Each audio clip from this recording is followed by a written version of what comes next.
In this video, I'm going to explain a fundamental question about what is referred to as a triple function. A triple function cylindrical lock is like the one that we're looking at. This happens to be a Schlage D53 in an Orbit design and a 605. It's actually an interchangeable core, so that's going to be their part number J, and we've got a multi-lock high security MTL 800 key working in that. Triple function. Right now this is locked. I'm glad I brought the key with me outside. I can turn that key and I can get in. Okay, great. Now, what happens when I close the door?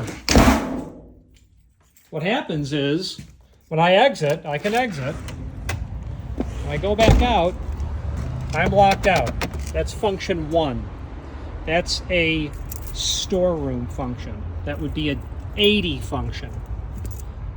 A D80. I'm going to put the key in. I'm going to go inside. I'm going to demonstrate function 2. Key comes out, door closes. Let's say that I now take that little turn button and I just do that to it and I walk away. Well, I can tell you what's going to happen is when that turn button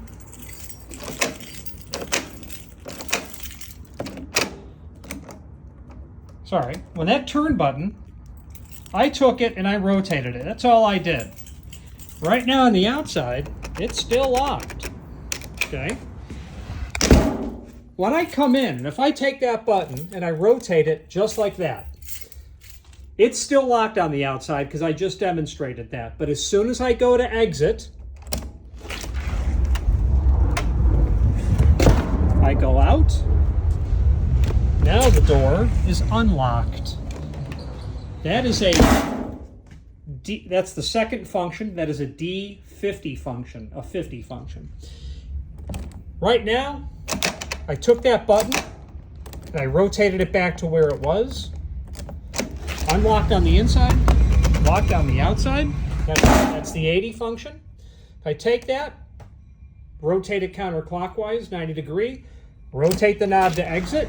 I am now unlocked on the outside. I'm unlocked on the inside. That's the D50 function, the second function. If I take that button and I rotate it and I turn that knob and I walk away, as you might guess, I now have a third function, which is simply a passive lock. That would be number 3. That would be a D10 or a 10 function. So if you want here's the scenario. We've got a commercial space here. We've got our Chicago warehouse here. The operator comes in the morning, open for business. As soon as he comes in, he's going to take that button, turn it counterclockwise, rotate the knob. Now you can have free traffic all day long until it's time to leave, pushes the button and rotates it, puts it back into an 80 function. Now it's locked. Now what happens is this. During the day, let's say if you need to have the door locked for whatever reason, you can take that button and rotate it and just leave it. It's still locked on the outside, but as soon as the operator comes up and grabs that handle to go out for the delivery driver, let's say that he goes to the end of the truck, because he rotated that knob, he's not locked himself out. So you've got 3 functions here. You have a D80, an 80 function, which is a storeroom, always locked on the outside. You always need a key to get in, and you can always get out. Function 2, a 50 function, a D50. That's called an office function. That's always locked on the inside until you operate the inside trim, and it renders the outside unlocked until you turn something on the inside.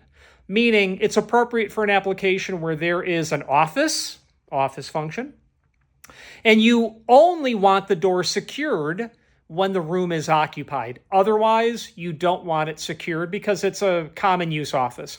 3 is a passage function. That's a 10 function by Schlage, or what would be the D10. That would be like a closet door. There are times in an application like this where you want free flow traffic. I want to exit, I want to enter. More importantly, I want people to come in. But at the end of the day, you'll take that and you will flip that, and that's it. That is a explanation of a triple function, what is natively understood as a Schlage 53 function in they're cylindrical locks, and the 53 you'll notice in a mortise lock situation as well as part of a part number. Any questions on that fundamental question about what a triple function is, please feel free to reach out to us. And thank you. Thank you for watching, and if you've enjoyed this video, please click thumbs up, please subscribe, and maybe even send the video to someone that you know. Thank you.